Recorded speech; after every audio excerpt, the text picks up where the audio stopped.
paz do Senhor, porque eu sou assembleiano. Amém? Tem algum assembleiano aí? Ó, ô glória! Aleluia!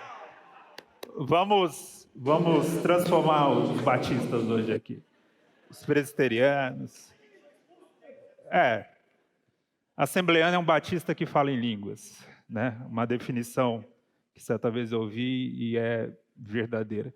Pessoal, eu tô parecendo que fui atropelado, né? Minha boca tá torta, eu tô com a cara torta. Eu tive um problema chamado paralisia de Bell. Tô melhorando, tô conseguindo falar. Nos primeiros dias, até falar era difícil, comer era difícil, mas tá melhorando. Nunca tinha ouvido falar dessa doença, mas cuidado, pode atacar qualquer um. Basta que você fique vulnerável, sem defesas, sem as vitaminas em dia. Então, vamos tomar aí vitamina, vamos tomar sol, faz bem. Vou fazer a mesma pergunta do Vitor. Quem já viu algum conteúdo meu, levante a mão aí, por favor. Legal. Quem nunca viu, nunca ouviu falar? Pouca gente, graças a Deus, olha. Quem não me conhece ainda, pode me seguir lá no Instagram, especialmente no Instagram que eu produzo conteúdo teológico. Meu Instagram é bem fácil de achar, Gutierrez Fernandes, por vantagem de nome diferente, que aí você acha bastante rápido. Bom, o meu tema hoje, Paulo místico carismático. Um tema pomposo, né? um tema técnico.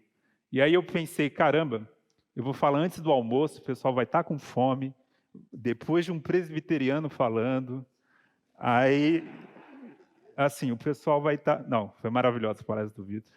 Eu amo ouvir o Vitor, eu sou assinante do canal dele e sempre estou vendo lá conteúdo maravilhoso dele, mas realmente palestrar antes do almoço é um desafio, eu sei que é um desafio, e aí até pensei em mudar o título da minha palestra para Paulo no manto, ou Paulo deixa o menino rodar, alguma coisa assim, para que fique mais claro o que eu quero dizer aqui.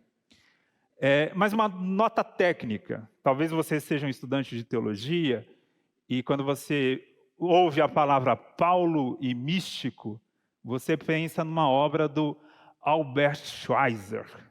Mas não é dele que eu vou falar, não tem nada a ver com isso. O Misticismo do Apóstolo Paulo, que é um livro famoso, ali trata de uma outra dimensão do misticismo do Apóstolo Paulo, que é uma dimensão de estar em Cristo. Aquilo que Paulo fala sempre nas suas epístolas. Mas a proposta desse teólogo alemão é uma proposta mais ética. O estar em Cristo é uma transformação ética. Não é esse ponto que eu vou destacar aqui. Aqui eu quero usar o sentido de místico, um sentido geral mesmo, um sentido até anacrônico, porque é um sentido posterior a Paulo, mas que eu estou aplicando a Paulo, como aquele contato direto com Deus, aquele contato que tem muito a ver com os carismas, com visões, com sonhos, com profecias, com falar em línguas. E eu chamo a atenção disso porque a nossa tradição protestante, ela é uma tradição racionalista. O protestante típico, ele é um racionalista. E é racionalista porque a reforma protestante, ela foi uma reforma, acima de tudo, intelectual. Ela foi uma reforma teológica, ela foi uma reforma de discussão teológica. E nós nascemos como reforma protestante no século XVI, um pouco antes, ou até de maneira concorrente, à Era Moderna.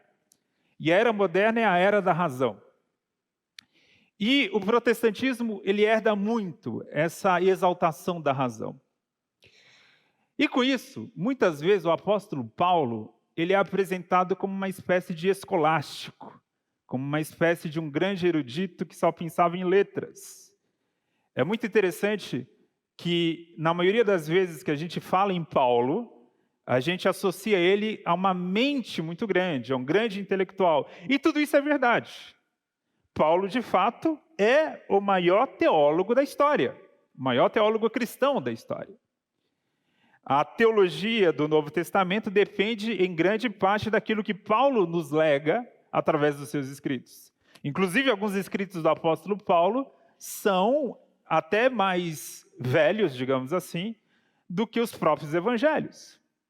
Então, naturalmente, o apóstolo Paulo tem uma importância para a nossa formação intelectual muito grande. Mas há uma dimensão que nós, protestantes, muitas vezes desprezamos, que é esse lado místico do apóstolo Paulo. O apóstolo Paulo foi um grande místico. E nós, protestantes, temos até problema com essa palavra. A gente acha que místico é um xingamento, é algo ruim. A gente fala, fulano é um místico. Só que a palavra místico nada mais é do que essa ideia de um contato direto e intenso com Deus. Esse contato que muitas vezes não vai ser sempre, ele não vai ser corriqueiro, mas pode acontecer em algum momento da nossa vida, ou em alguns momentos da nossa vida, mas que certamente são momentos marcantes. Não acontece com todo mundo, não acontece em todas as tradições, mas é inegável que o apóstolo Paulo, dentro da tradição mística do judaísmo daquela época, o apóstolo Paulo se encaixa perfeitamente. E eu estava pensando em Paulo, nesse lado místico, e estava pensando, quem no mundo contemporâneo é parecido com o apóstolo Paulo?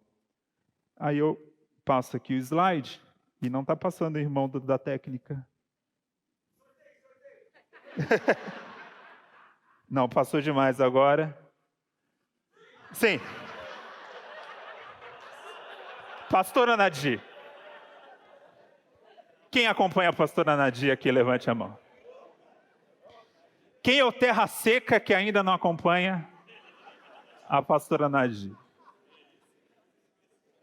A pastora Nadir, ela é uma personagem na internet hoje, né? Porque ela vai no céu como você vai no centro de São Paulo, né? Ela tem um contato direto no metrô de ir ao céu, mas ela vai muito mais ao inferno, né? Ela tem uma frequência muito maior no inferno. Mas eu confesso, olha o que eu vou falar. Eu confesso que quando ouvi em um meme maravilhoso que misturaram a pastora Nadir com aquela garota daquela série da Raven, eu acho que é isso, né? Das visões, misturaram. Cara, esse meme é maravilhoso. Graças a Deus pela criatividade dos evangélicos. Mas, naquele meme, ela conta o testemunho dela indo ao céu. E é bem interessante como os elementos da pastora Nadir se encaixam perfeitamente numa tradição mística ampla do cristianismo e do judaísmo. Eu não estou dizendo aqui que tudo que ela fala é verdadeiro, mas tem hora que eu quero acreditar que talvez alguma coisa seja, né? Só que tem alguns problemas na fala da pastora Nadir que vocês vão ver em conformidade com aquilo que o apóstolo Paulo propõe. Depois eu vou voltar a ela, mas vocês vão entender bem. Abra sua Bíblia, ou seu celular, ou seu tablet, em 2 Coríntios, capítulo 10. 2 Coríntios, capítulo 10. A igreja de Corinto era uma igreja muito difícil. Era uma igreja que o pessoal estava em tribos, tinha lá os lulistas, os bolsonaristas. Era uma igreja que tinha tribos em torno de pregadores, os fãs do Paulo Júnior, os fãs do Nicodemos, os fãs do Hernandes Dias Lopes, os fãs do David Leonardo. Essa igreja, porque não dá para ser fã do David Leonardo e do Paulo Júnior. Não dá. Né? Um você está no inferno e outro você está no coração de Deus. Não dá para ser. E a igreja de Corinto tinha os dois lá.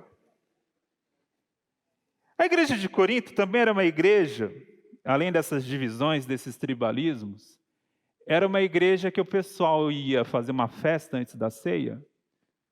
Eles comiam antes do culto, não depois do culto como nós fazemos hoje. A pizza depois do culto. Eles comiam antes do culto, e eles bebiam vinho antes do culto, e ficavam bêbados antes da ceia. Era uma igreja que também tinha um rapaz que se deitava com a própria madrasta, e a igreja sabia e ninguém comentava nada. Era uma igreja que o pessoal pisava no pé do outro e ia lá na justiça comum processar. Essa igreja era, mas não faltava nenhum dom. Olha, o fogo caía ali. Era língua para todo lado, profecia para todo lado. Era uma igreja muito carismática. E sendo uma igreja muito bagunçada do jeito que a igreja de Corinto era, ainda assim era uma igreja muito exigente. Era uma igreja que não gostava da pregação do apóstolo Paulo.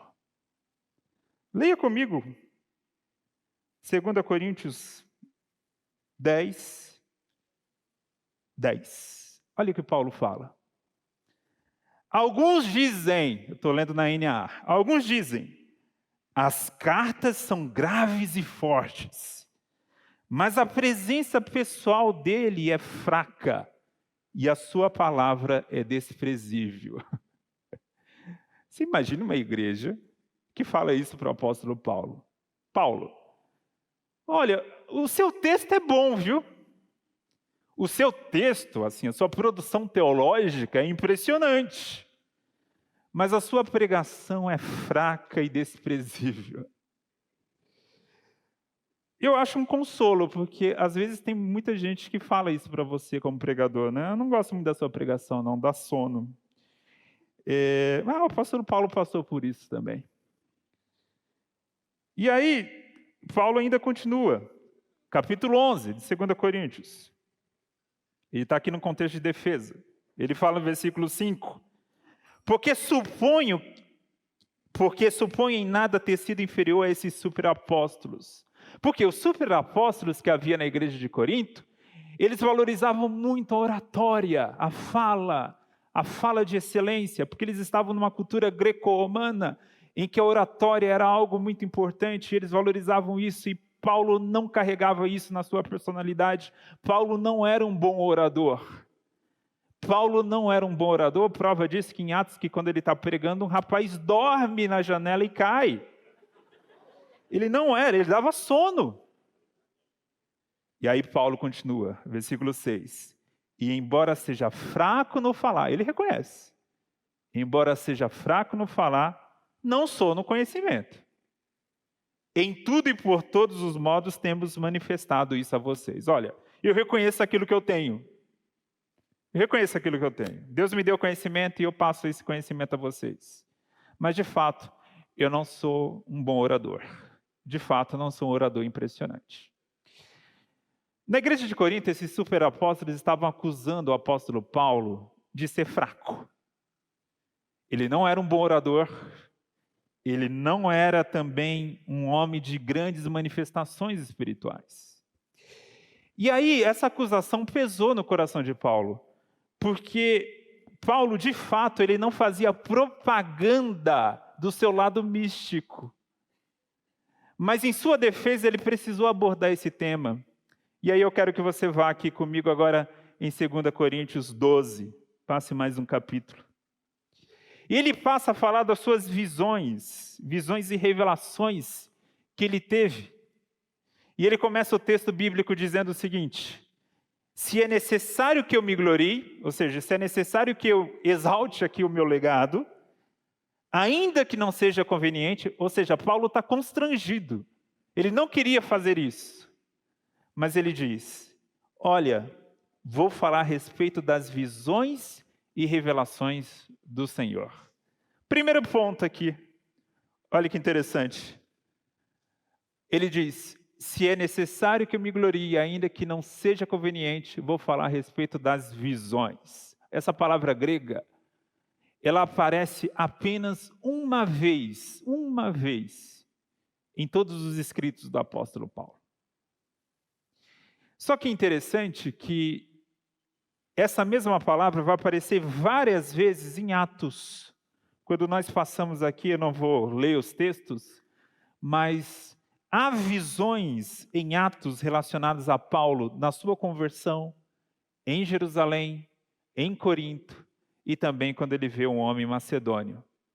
Pelo menos em 4 ocasiões diferentes, Paulo recebe grandes visões. Paulo é aquilo que nós podemos chamar de um visionário, no sentido carismático do termo. Ele era um homem que teve várias visões. Em Lucas, isso é muito importante, Lucas destaca bastante visões, e Lucas chama a atenção, olha, Paulo era um visionário, olha quantas visões Paulo teve. Só que Paulo em si, ele fala isso apenas uma vez. E aqui, para mim, como um pentecostal, como um carismático que sou, isso para mim já é uma lição. O apóstolo Paulo, ele lidava com as suas experiências espirituais com uma certa discrição. Ele não gostava de falar muito do assunto. Eu acho que a minha tradição pentecostal, ela precisa aprender isso, e a irmã Nadir também. Precisa aprender isso, que nem toda experiência espiritual, ela precisa ser contada, recontada o tempo todo. Algumas coisas são muito particulares entre você e Deus, são para momentos importantes da sua vida, sim, são momentos marcantes na sua vida. Mas eu, em um momento na minha vida, passei pela mesma tentação do apóstolo Paulo. Porque eu tive as minhas experiências carismáticas intensas. Uma que eu poderia contar aqui, e vou deixar igual ao apóstolo Paulo no suspense, uma que é até parecida em um aspecto com o que Paulo passou aqui. Só que, muitas vezes na igreja, naquele contexto carismático que eu vivo ainda hoje, algumas pessoas achavam que eu não tinha nunca tido uma experiência. Afinal, não viam eu manifestando nada. E às vezes, me vinha no coração esse desejo de contar. Não, deixa eu falar o que já aconteceu na minha vida. Essa pressão do grupo, opa, cadê a sua experiência? E você teve experiência para contar, mas ao mesmo tempo você percebe, não é para contar. O meu ministério, ele não está calcado nisso. O meu chamado não está calcado nisso. Sim, foi uma experiência muito importante para a minha vida, mas o mais importante nesse momento é uma certa discrição, é um certo constrangimento, porque eu sei aquilo que eu vivi, e o mais importante é que Deus também sabe. O apóstolo Paulo está nesse contexto. E por que eu falo que o apóstolo Paulo era um visionário? Ele teve visões, ele usa o plural aqui, visões. E ele diz o seguinte: conheço um homem, versículo 2, em Cristo que há 14 anos, olha que interessante.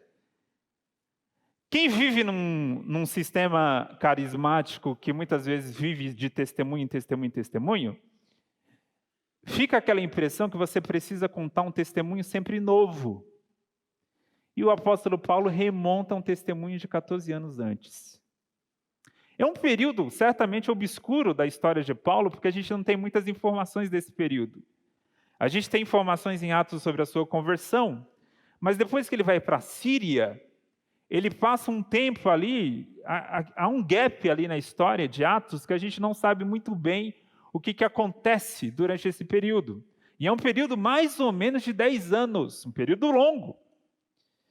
E é aqui, dentro desse período, que Paulo teve grandes visões com o Senhor Jesus. A sua própria conversão foi uma visão, mas também ele teve essa outra visão que ele vai contar.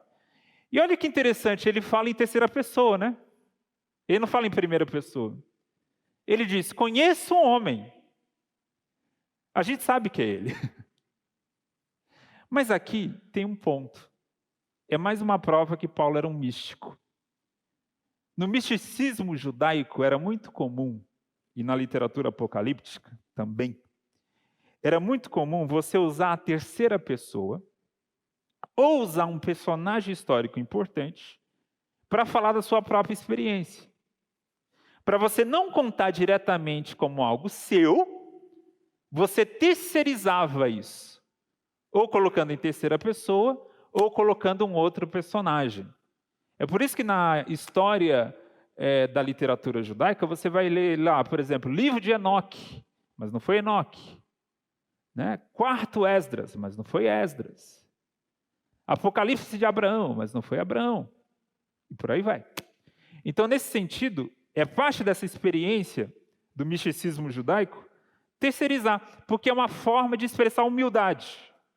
Eu estou falando de uma grande experiência que eu tive, mas eu estou terceirizando, ou estou colocando em terceira pessoa. Exatamente isso Paulo faz aqui também. E aí ele fala, conheço um homem em Cristo que há 14 anos foi arrebatado até o terceiro céu. Ele foi até o terceiro céu. O terceiro céu, na concepção judaica da época, era a ideia daquele espaço, também chamado de paraíso, que era o lugar do trono do Senhor, o lugar do templo celestial. Não é só um espaço como uma espécie de cidade, mas é um templo celestial, é um paraíso, é um jardim. Acima de tudo, é um jardim com um templo. Esse terceiro céu, alguns judeus achavam que, na verdade, eram 7 céus, mas Paulo parece seguir uma outra tradição aqui de 3 céus. E aí ele fala, se isso foi no corpo ou fora do corpo, não sei. Outra coisa interessante, normalmente as experiências místicas dos judeus da época, eles envolviam mais a experiência de transporte do corpo inteiro. Corpo, alma, espírito, tudo junto. Não havia essa divisão. Já as manifestações lá dos gregos, dos romanos, normalmente era mais espiritual, no sentido assim, só o espírito, só a alma, e não o corpo ficava. Aqui Paulo ele tem uma certa confusão, ele não sabe se ficou fora do corpo ou no corpo, há uma confusão espacial. Quando você vai ler a literatura mística da Idade Média, ou mesmo da Era Moderna, quando você vai ler autores como Teresa d'Ávila, por exemplo, ou João da Cruz, outros grandes místicos da história, isso é um relato muito comum. Uma certa confusão espacial. E é aqui que eu falo que uma vez eu também passei por isso. Uma certa experiência que eu tive que também tive a sensação de não saber onde estava. Isso é algo comum na experiência mística, na história do cristianismo e na história do judaísmo. E também na história, inclusive, de outras religiões. E esse ponto que eu quero trazer aqui para vocês. Muitos crentes se escandalizam com o fato de que experiências intensas como essas não acontecem só na nossa fé. Praticamente todas as religiões têm alguma versão disso.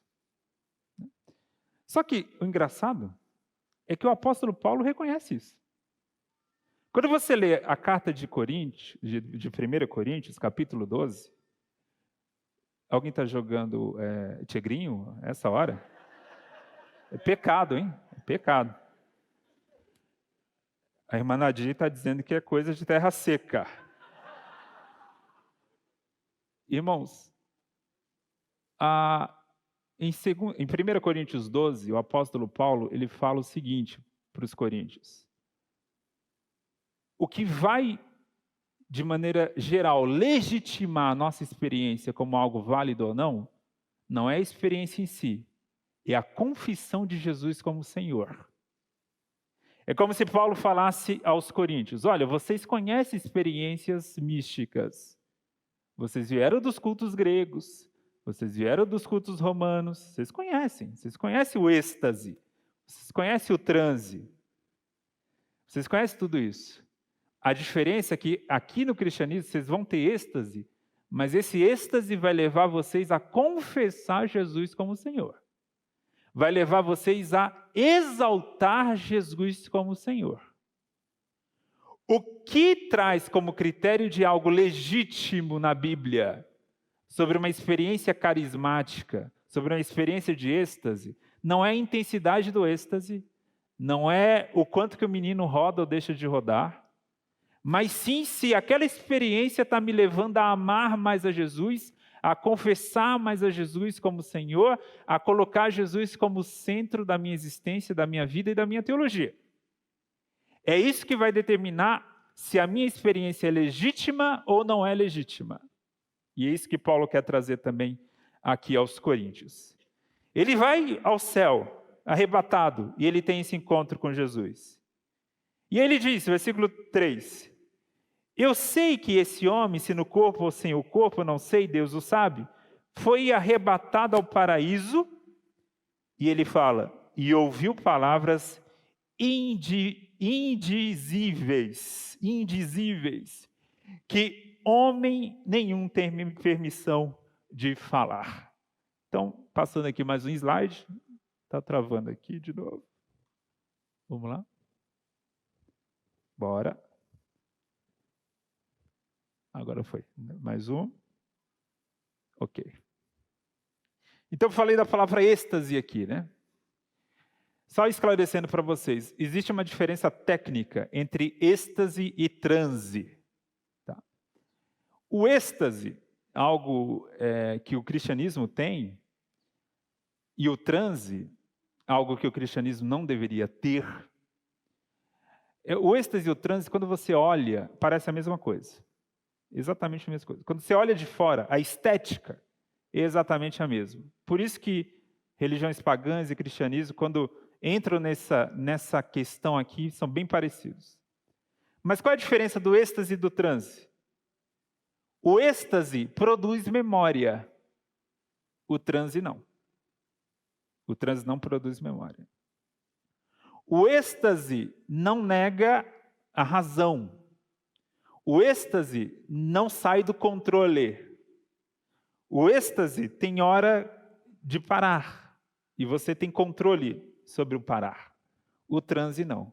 O transe você não tem hora de parar, você não tem memória, você não tem uma experiência cognitiva praticamente zerada. Então, nesse sentido, tem uma diferença profunda entre êxtase e transe, embora esteticamente seja bem parecido. Por isso que eu falo que Paulo teve êxtase. Inclusive, há quadros e figuras históricas de quadros lindos, que é justamente esse título, Paulo, o êxtase de Paulo, ou Paulo em êxtase, né? Então, nesse sentido, Paulo foi sim também um carismático, ele teve várias manifestações de êxtase. Passando mais um. E aí, por que Paulo faz parte dessa tradição carismática e mística do judaísmo também? Lá no judaísmo, os místicos judeus, eles tinham várias histórias, e eles tinham algumas histórias que entraram em livros só no século III, só que eram já tradições orais antigas, que o apóstolo Paulo teve acesso. Uma dessas histórias contavam a história dos 4 sábios em Pardes. Pardes é uma palavra que significa paraíso. São 4 sábios que foram ao paraíso. E olha o que diz esse trecho de um texto judaico. Diz o seguinte: 4 homens entraram no Pardes, no paraíso, Ben Azai, Ben Zoma, Axé Elisha, Ben Abuiá e o rabino Akiva, ou Akiba. Ben Azai olhou e morreu. Ele foi arrebatado ao céu. Quando ele chegou no céu, ele viu o céu, ele olhou e morreu. O segundo homem, o Ben Zoma, olhou e enlouqueceu. O terceiro, Axé, destruiu as plantas. O que isso significa? Quando ele destrói as plantas do céu, do templo, ele literalmente está apostatando. O que aconteceu na interpretação rabínica? Axé, quando chegou no céu, ficou tão impressionado com um dos anjos que ele viu, que ele chegou à conclusão: Deus não é único, esse anjo também é um Deus. E ele passou a abraçar uma espécie de politeísmo. Então ele teve uma experiência de arrebatamento ao céu, uma experiência mística, mas ele chegou lá e apostatou da fé. E teve ainda o Rabi Akiva, que entrou no céu e voltou em paz e voltou ainda melhor. Essa história, que certamente era conhecida pelo apóstolo Paulo, talvez não nessa versão, mas numa tradição oral anterior, ela mostra o seguinte: a experiência mística ela é perigosa. Ela é perigosa. De 4, só um escapa. Só um. Um fica louco, um morre, um apóstata, um vira apóstata, e só o outro volta melhor. Qual era o ensinamento dos místicos judaicos aqui, dos judeus aqui? Era o seguinte: experiências místicas demandam algum tipo de maturidade. Cuidado. Cuidado ao buscar experiências muito profundas com Deus, porque Deus é literalmente um fogo consumidor. Você pode sair pior dessa experiência. E é isso que Paulo quer passar aqui aos coríntios. Coríntios, vocês estão valorizando esses superapóstolos que exaltam suas grandes manifestações espirituais? Mas cuidado. Cuidado, porque o meu trabalho aqui é exaltar a minha fraqueza. É porque quando eu sou fraco, que eu sou forte. O meu trabalho aqui não é fazer um trabalho de ostentação espiritual. E aí, eu estava pensando, meditando nesse texto e pensando, caramba, os coríntios também, né? Ou povo difícil, ou povo complicado. Eles valorizavam superapóstolos que ostentavam. Aí eu pensei, igual a igreja brasileira hoje. Igualzinho. A gente tem um novo movimento evangélico que quanto mais o cara ostenta, não é que pega mal na igreja, pega bem. Quanto mais, mas hoje não é ostentar o espiritual, né? É literalmente ostentar uma casa boa em Miami, um bom carro, é posta toda hora comprando Louis Vuitton, não é Louis Vuitton, né? É Louis Vuitton e tal, e tal. Olha como eu estou na moda, como eu sou o cara, não sei o quê, como eu vivo como influencer. E aí os membros da igreja, no lugar de se perguntarem, nossa, o meu dízimo está indo para Louis Vuitton? Não, nossa, que maravilhoso, o meu pastor é uma celebridade. O meu pastor é uma celebridade. Ele está ali com os famosos do Brasil. E aí o apóstolo Paulo, falando aqui nas Escrituras com a gente. Acorda, igreja. O nosso caminho não é ostentação. E veja que o Paulo estava lidando com a ostentação espiritual. E nós hoje temos ostentação material, que é muito mais baixa. Porque se ainda fosse ostentação espiritual, nesse sentido eu falo, a irmã Nadia é mais digna do que esses pastores da Louis Vuitton. Porque pelo menos ainda é uma ostentação espiritual. E aí, Paulo fala, olha, eu ouvi palavras que eu não posso repetir. E vem uma pergunta, né? Será que Paulo não podia falar o que ele ouviu porque ele foi proibido? Ou porque aquilo que ele ouviu era tão profundo que não cabe em palavras? As duas coisas. Ele foi proibido por Deus de falar.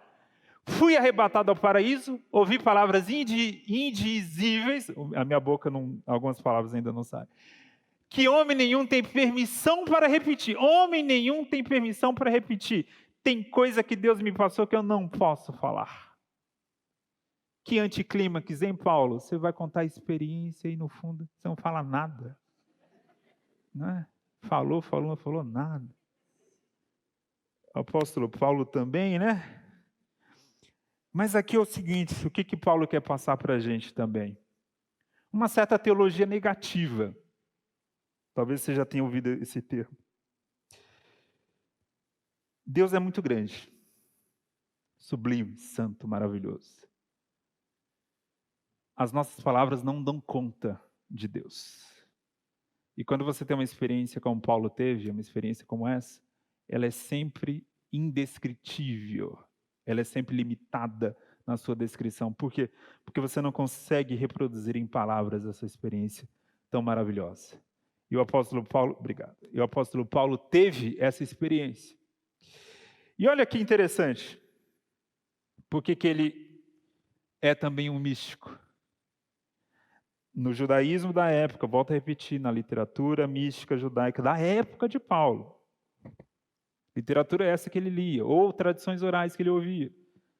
Se dizia que lá no terceiro céu, no templo celestial, havia anjos protetores, anjos guardiões do templo, que inclusive verificavam se você estava realmente preparado para entrar naquele espaço. E muitos desses anjos puniam quem não estava preparado para essa experiência. E punia porque, acima de tudo, os não preparados para a experiência mística tinham uma tendência a cair no pecado do orgulho e da vaidade. ou no pecado da apostasia. Há um exemplo no Novo Testamento disso. O anjo Gabriel, ele aparece numa experiência mística para Zacarias, o sacerdote. E ele fala a Zacarias que ele seria pai, explica ali, seria pai de João Batista, aquele menino seria cheio do Espírito Santo. Só que a recepção que Zacarias dá à mensagem do anjo Gabriel é um certo ceticismo. E o que acontece? Ele é punido, né? Ele é punido com a mudez. Engraçado que o Novo Testamento também tem esse elemento ali em Lucas. E era uma história relativamente comum no misticismo judaico da época. O apóstolo Paulo também é punido por um anjo, mas é um maligno. E ele diz o seguinte, versículo 7. E para que eu não ficasse orgulhoso com as grandezas das revelações, foi-me posto um espinho na carne, mensageiro de Satanás. Um mensageiro de Satanás colocou em mim um espinho na minha carne. Um anjo, né? Literalmente um anjo vindo de Satanás colocou um espinho na minha carne. E olha que interessante, ele fala, me esbofetear. Provavelmente, essa palavrinha aqui, nesse contexto, é literal. Literal. Nas experiências místicas, os anjos, malignos ou não, eles tinham esse lado punitivo de pessoas que pudessem cair no pecado do orgulho ao ter experiência carismática. Paulo reconhece a fragilidade do seu coração, ele reconhece que, de fato, ele foi punido com espinho na carne. E aí vem aquelas especulações, o que era o espinho na carne de Paulo, não sei o que, era uma doença, era uma cegueira, não sei o que. Não importa, tá, gente? A gente vai passar a noite toda aqui discutindo, a gente não vai chegar a uma conclusão.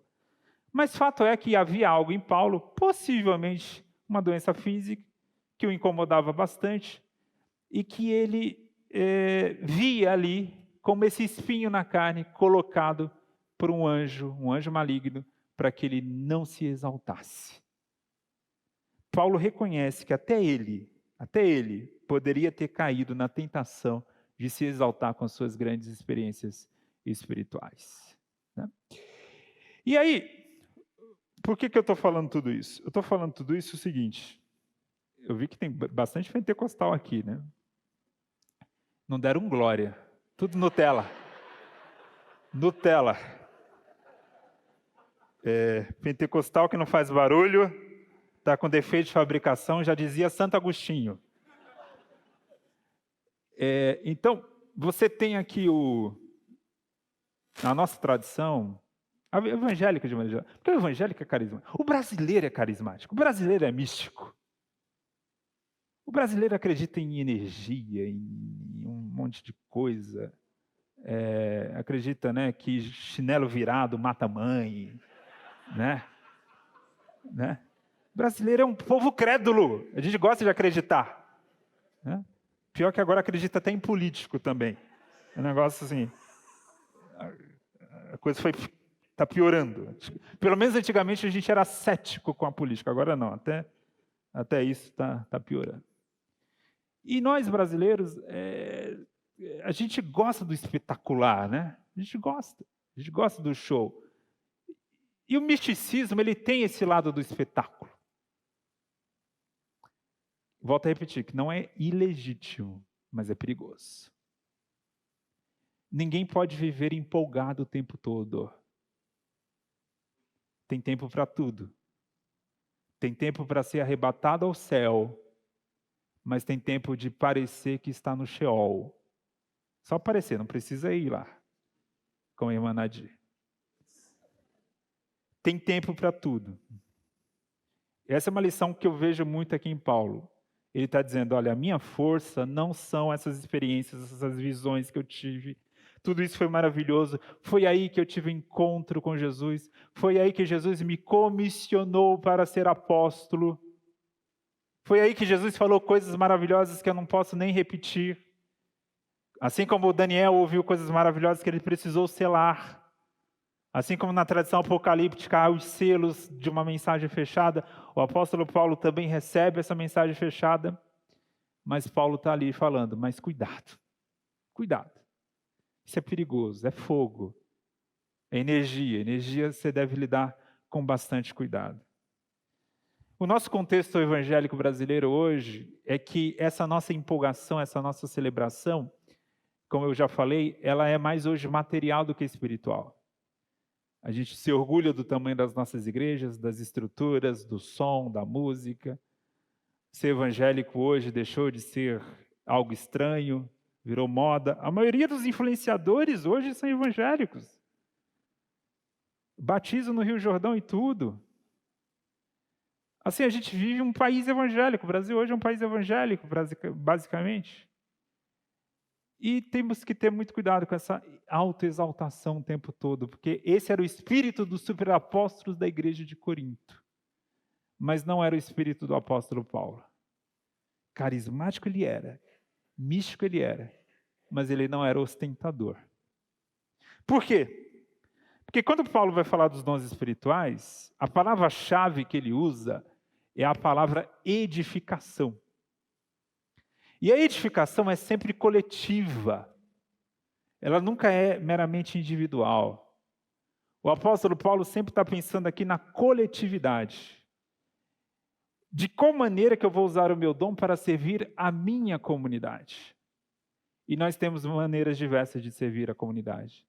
Pode ser com experiências carismáticas intensas, como falar em línguas em uma profecia, mas pode ser de um dom do Espírito mais comum, como o ensino, como a administração, como a misericórdia. Tudo isso vem do mesmo Espírito, o apóstolo Paulo fala.